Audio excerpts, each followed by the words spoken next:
며칠 동안 날씨가 참 좋았었습니다. 어느 날 갑자기 제가 정신을 차리고 눈을 들어서 보니까 교회 앞에 벚꽃나무에 벚꽃이 피어 있었습니다. 깜짝 놀랐습니다. 세월이 참 그렇게 가는 것 같습니다. 우리가 정신없이 코로나 때문에 지금까지 지내왔는데 그 3년째 접어들면서 어떤 분들이 그렇게 얘기를 하시더라고요. 이 코로나 때문에 세월을 잃어버린 것 같다고요. 거의 한 2년 반 정도가 삭제되었던 듯한 그런 느낌을 받게 됩니다. 그러면서 세월의 흐름을 느끼면서 우리 담임 목사님께서 늘 또 강조하시고 또 말씀하시는데, 우리가 최선을 다해서 나의 사역을 잘 감당해야 되겠다, 열심히 살아야 되겠다, 성실하게 살아야 되겠다, 그런 생각을 하게 됩니다. 예수님 당시에 많은 사람들이 예수님을 정말 열심히 쫓아다녔습니다. 그러면서 예수님께서 하시는 일을 직접 눈으로 목도하면서 그 예수님께로부터 무엇인가를 얻기 위해서, 또 얻어내기 위해서, 또는 이득을 좀 보기 위해서 수많은 사람들이 예수님을 따라다녔습니다. 그래서 어떻게 보면 예수님께서는 아주 큰 인기 스타였던 것 같습니다. 늘 예수님이 가시는 곳에서는 사람들이 많이 몰려 있었기 때문이죠. 그런데 중요한 것은 그 예수님을 따르던 수많은 사람들 가운데에 직접적으로 그 예수님과의 관계를 맺으면서 그 예수님께 은혜를 받은 사람들은 그리 많지 않다는 것을 우리는 알 수 있습니다. 물론 오병이어의 기적 같은 그런 기적을 통해서 수많은 사람들이 예수님의 그 주시는 음식으로 배를 채우고 허기를 채우는 그런 일들이 있었긴 하지만, 실제로 예수님께서 전하시려고 하는 그 천국 복음에 대해서, 또 구원의 기쁨과 감격을 직접 누리며 그렇게 다닌 사람들은 많지 않다는 것을 우리는 알 수가 있습니다. 우리의 신앙생활은요, 어떻게 하든지 나와 이 하나님과의 관계를 올바로 설정하는 데 있겠다 하겠습니다. 아주 중요한 이야기입니다. 아무리 많은 사람들이 교회에 다니고 또 나의 가족들이 신앙생활을 열심히 한다고 해서 내가 신앙생활을 열심히 하지 않으면 아무런 소용이 없는 것입니다. 아무리 다른 사람이 옆에서 찬송을 열심히 부른다고 해서 내가 찬송하지 않으면 의미가 없는 것입니다. 우리 교회가 9.11 운동을 통해서 열심히 전도합시다, 일하시 운동을 통해서 새벽을 깨웁시다, 이렇게 하고 있지만 그 사람들이, 많은 사람들의 편성이 되어서 내가 그것을 직접 하지 않으면 나와는 아무런 상관이 없고 아무런 능력을 행하지 못하는 무기력한 그리스도인으로 살아갈 수밖에 없다는 것을 우리는 잘 알 수 있습니다. 간절히 바라는 것은 신앙생활을 하시면서 나와 그리고 자신과 하나님과의 관계를 올바로 설정하시기를 간절히 소원합니다. 그래서 내가 하나님께 인정받을 때에 그것이 진정한 하나님의 자녀로서의 기쁨이지, 다른 사람이 인정받는다고 해서 그것이 내 것이 되는 것은 결코 아니다라는 것입니다. 그런 의미에서 우리는 어떻게 하든지 그 하나님께서 부르실 때에, 또 예수님께서 우리를 부르실 때에 예수님께 쓰임받는 일꾼들이 되어야 됩니다. 그럴 때에 우리의 삶에 의미가 있습니다. 일을 하는 사람을 바라보는 것 아무런 의미가 없는 것이죠. 내가 직접 그 일꾼이 되는, 당사자가 되는 그 위치에 있을 때에 비로소 우리는 하나님의 큰 은혜를 경험하게 되는 것입니다. 우리는 지금 종료주일을 보내고 있고요, 이제 이번 주간은 고난주간으로 보내게 될 것입니다. 이제 부활의 계절을 맞이할 것입니다. 아무리 앞에서 설교를 열심히 하고요, 또 매스컴을 통해서 혹시나 또 기독교 방송들을 통해서 많은 이야기들이 오고 간다 할지라도 이 부활의 소식이, 또 그 예수님의 죽고 부활하심이 나와는 상관이 없다면 그것은 아무런 의미가 없는 것 아니겠습니까? 여러분들, 세상의 중심이 어디라고 생각합니까? 세상의 중심은 나입니다. 물론 나의 삶의 가운데 우리 주님을 모시고 살아가야 되는 것 당연합니다. 그러나 내가 없으면 아무것도 없는 것 아니겠습니까? 내가 죽고 나면 나에게 있어서는 이 세상은 존재하지 않는 것입니다. 내가 하나님께 헌신하고 봉사하고 충성할 때에 그때의 나의 신앙이 의미가 있는 것이죠. 하나님을 모시고 사는 나의 삶이 그렇게 하루하루를 살아갈 때에 내가 모든 삶의 중심에 있을 때에 헌신의 중심, 봉사의 중심, 예배의 중심, 기도의 중심 거기에 서 있을 때에 그때에 참 의미가 있게 된다라는 것입니다. 오늘 예수님께서요 이제 죽으심을 준비하기 위해서 또 십자가에 달려 돌아가시기 위해서 예루살렘으로 입성하는 장면을 오늘 성경 본문을 이야기하고 있고요. 또 오늘 오전 1부, 2부 예배를 통해서 우리가 함께 또 말씀을 살펴보았습니다. 저는 이 말씀을 살펴보면서 예수님을 환호하는 수많은 사람들을 보았습니다. 함께 또 우리가 묵상을 했습니다. 그런데 이렇게 환호하는 사람들 가운데에 저는 그 나귀를 끌고 왔던 두 사람에 한번 주목을 해보았습니다. 예수님께서 저기 가가지고 나귀를 데리고 와라 라고 얘기했을 때에 제자 둘이 예수님의 명령을 듣고 거기에 말씀을 따라갔습니다. 여러분, 나귀 새끼는요 아직까지 사람을 태워보지 못했기 때문에 사람을 태울 능력도 없을 것이고, 그리고 분명히 주인이 있을 것인데 그 나귀를 데리고 오라는 것은요 너무나도 불합리합니다. 맞는 말이 하나도 없습니다. 그것이 예수님의 나귀도 아니고요, 또 그 나귀가 일을 많이 해본 나귀도 아니고 사람을 태워본 나귀도 아니고 짐을 실어본 나귀도 아니라는 것입니다. 그럼에도 불구하고 예수님께서 그 두 명의 제자들에게 명령했을 때에 그 제자들이 예수님의 명령에 순종함으로 그 예수님께서 예루살렘에 입성하시는 것을 도왔다라는 것입니다.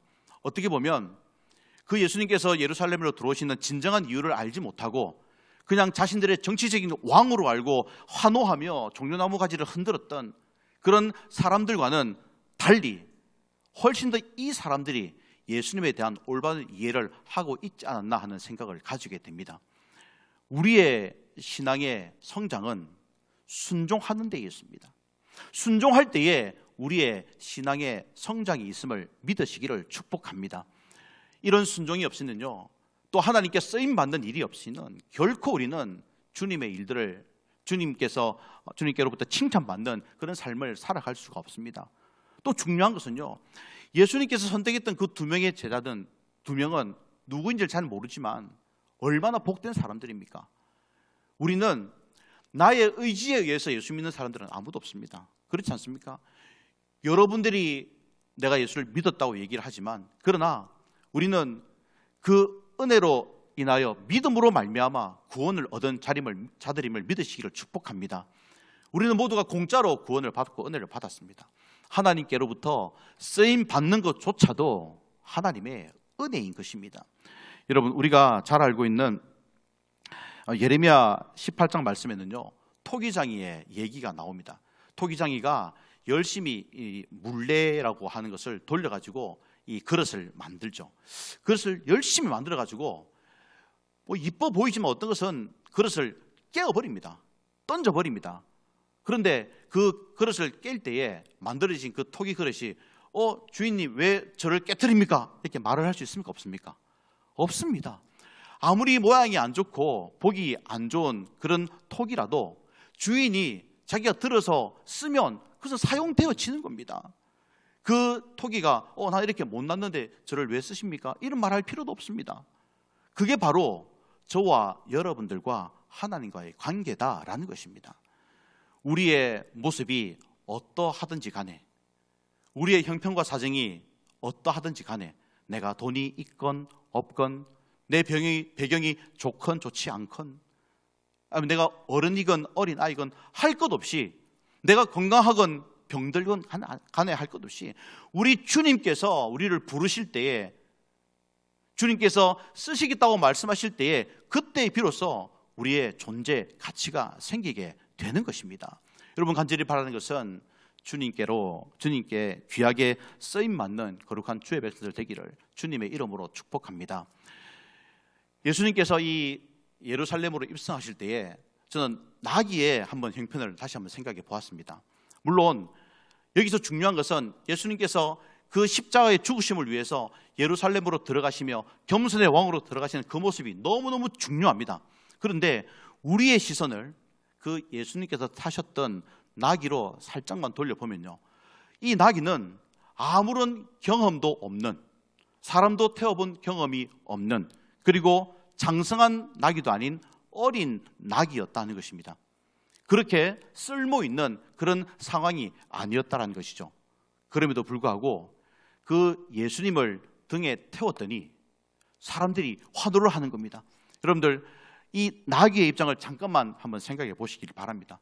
자기는 아무것도 아닌데, 그냥 태어난 지 얼마 되지 않았는데 등에 누군가를 업었다는 그 이유만으로 수많은 사람들의 환영을 받고 지나가는 것이죠. 여러분, 우리의 삶과 우리의 인생은 예수님에 의해서 결정됨을 믿으시기를 주님의 이름으로 축복합니다. 우리가 그 예수님을 모시고 살아갈 때에, 그 예수님과 함께 동행할 때에, 예수님과 함께 살아갈 때에, 그때에 나의 연약함도 묻혀지고, 나의 부족함도 묻혀지고, 나의 좋지 못한 성격도 다 묻혀지고, 그렇게 되는 것입니다. 그것이 바로 하나님의 은혜요, 하나님의 축복이다라는 사실을 믿으시기를 바랍니다. 그럼에도 불구하고 우리들은요, 예수님께서 우리를 위해서 죽고 부활하셨다는 그 사실을 단지 그냥 그 때가 되었기 때문에, 그 시기가 되었기 때문에, 교회에서 그렇게 설교하기 때문에 그냥 받아들이고 있지, 내가 실제로 그 예수님의 죽고 부활하심에 어떻게 동참할까 하는 것에 대해서는 조금은 생각을 덜 하는 것 같습니다. 여러분들 어떻게 생각하십니까? 여러분들이 예수님의 그 고난에 동참하는 것, 또 죽고 부활하심에 동참하는 방법이 어떤 것들이 있다고 생각하십니까? 물론 여러 가지들이 있을 것 같습니다. 우리 고난 주간에 금식을 한 것도 일환이 될 것이고, 또 특별 새벽기도에 참석하는 것도 아주 좋은 일일 것입니다. 그러나 더 중요한 것은 무엇이냐? 바로 내가 이 순간 하나님께서 나에게 명령하시는 그 명령에 순종하고 있는가 하는 것입니다. 그것이 바로 예수님의 고난에 동참하는 것입니다. 예수님의 죽고 부활하심에 동참하는 것입니다. 예수님의 명령에 순종하지 않는 것, 그것은 바로 죽음의 길로 가는 것이요, 멸망의 길로 가는 것 아니겠습니까? 여러분, 우리 앞에 놓여 있는, 그리고 우리가 앞으로 걸어가야 할 길들이 어떤 길인지 우리는 잘 알지 못합니다. 예수님께서 그 십자가의 죽으심을 위해서 걸어가신 그 길은 분명히 인류 구원을 위해서 걸어가신 길이시고, 그리고 그 인류 구원을 위해서 고난을 마다하지 않으시고 이제 고난을 받으려 십자가에 죽으시려 예루살렘으로 들어가셨습니다. 그렇다면 우리도 그 죽음에 함께 동참할 때에 우리의 삶 또한 부활의 삶으로 바뀌어지지 않겠습니까? 죽음이 없이, 고난이 없이 어떻게 부활이 있을 수 있겠습니까? 그런데 우리들은 대부분 부활은 좋아하는데, 부활의 영광은 좋아하고 칭찬은 좋아하는데, 우리가 순종하고 고난 받는 것은 싫어하고, 또 그것을 아주 나의 삶에 염두에 두지 않는 모습을 보게 된다는 것입니다. 그럴 때에 우리는 결코 그 주님의 부활하신 그 부활에 참여하지 못하고 그 기쁨을 누리지 못한다는 사실을 반드시 깨달으시기를 바랍니다. 여러분, 저와 여러분들은요, 우리 주님께서 부르셔서 주님의 그 구원 사업에 쓰임에 맞도록 부르심을 받고 거기에 순종해야 되는 하나님의 백성들입니다. 우리의 의견이 있을 수가 있고 나의 생각이 있을 수 있다 할지라도 내가 말할 수 없는 것은, 불만 불평을 늘어놓지 못한 것은 바로 그 주인이 만들어 놓은 그릇에 불과하다는 것입니다. 그 그릇들이 어떻게 아우성을 지르며 어떻게 그 주인의 처신에 대해서 불평과 불만을 늘어놓을 수가 있겠습니까? 그러나 너무나도 감사한 것은 그 주님께 쓰임 받을 때 그때부터 그 인생이 반짝반짝 빛나게 됨을 믿으시기를 간절히 소원합니다. 여러분, 우리들의 인생이 다른 사람들로부터 인정받는 인생으로 바뀌어지기 위해서는, 그리고 반짝이는 인생이 되기 위해서는 나 스스로는 결코 그렇게 하지 못합니다. 우리 예수님을 등에 업을 때에, 다시 말해서 예수님과 함께 동거 동행할 때에, 그리고 온전히 나를 그 주님께 맡겨 버릴 때에 그때 비로소 우리는 온전한 인생으로, 반짝이는 인생으로 살아갈 수가 있다라는 것입니다. 여러분, 우리는 지금 부활의 계절을 보내고 있습니다. 우리 기독교에서는 정말 중요하고도 의미 있는 시간들입니다. 그 예수님의 희생과 또 예수님의 그 십자가의 죽으심과 그 예수님의 그 부활하심으로 인하여서 예수님께서 그 부활의 첫 열매가 되어 주셨기 때문에 우리는 그 부활의 첫 열매 되시는 예수님을 따라감으로 말미암아서 우리도 또한 그 부활에 동참하게 될 것입니다. 이러한 믿음을 가지실 때에 우리의 하루하루의 삶이 더욱더 의미가 있고 더욱더 우리의 삶이 하나님이 기뻐하시는 삶으로 살아갈 수가 있을 것입니다. 여러분, 우리 주님께서 사람들을 부르시고 명령하시고 일을 시키실 때에, 일감을 주실 때에 그 일에 동참하는 자들에게 하나님께서는 크신 은혜를 주셨습니다. 예수님께서 포도주를 만들기 위해서 사람들에게 그 물을 떠오라고 했을 때 순종했던 그 종들은 그 비밀을 알고 있지 않았습니까?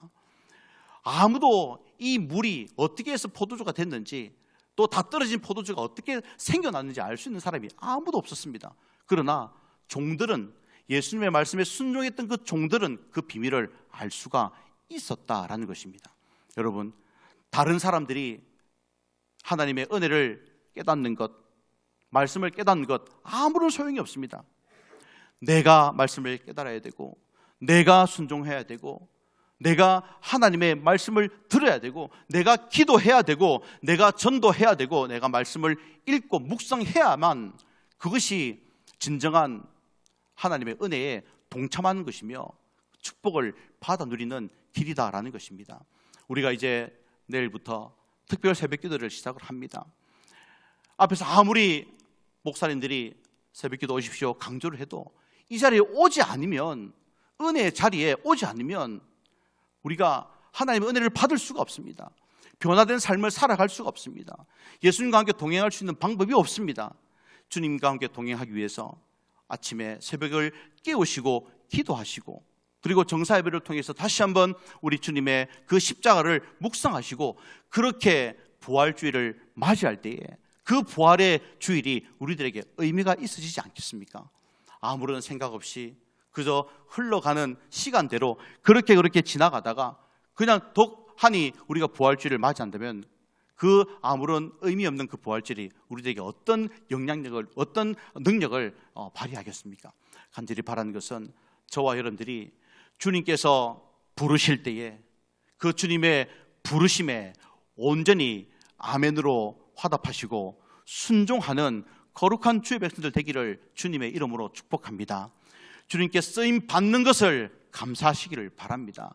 주님께 쓰임 받을 때에 진정한 의미 있는 인생이 됨을 믿으시기를 축복합니다. 그 예수님의 죽고 부활하심에 동참할 때에 그때 비로소 우리도 참된 부활의 기쁨과 또 부활의 감격을 누리게 됨을 믿으시기를 축복합니다. 그러기 위해서 여러분 하루하루를 더욱더 우리 주님 말씀을 묵상하시면서 날마다 나를 쳐서 복종시키시고, 그리고 주님께서 나를 부르실 때에 내가 정말 다 모든 것을 내려놓고 아멘으로 순종할 수 있는 그런 하루하루의 삶을 통해서 진정으로 하나님의 백성된 자들로서, 그리고 우리 주님의 참된 제자로서, 그리고 그 주님의 제자로서 주님의 길을 우리도 힘들고 어렵지만 한 걸음 한 걸음 걸어서 따라가는 그런 복된 삶을 살아가셔서 이제 여느 때와 같은 그런 부활주일이 아니라 정말 특별하고도 정말 은혜가 넘치고 감사가 넘치고 나의 삶의 의미를 다시 한번 재발견하고, 그리고 그 나의 삶을 인도하시는 그 주님의 사랑에 감사하며 그 주님께 정말로 참된 감사와 찬양과 경배를 올려드리는 그런 복된 부활주일을 맞이하시는 우리 모두가 되기를 주님의 이름으로 축복합니다.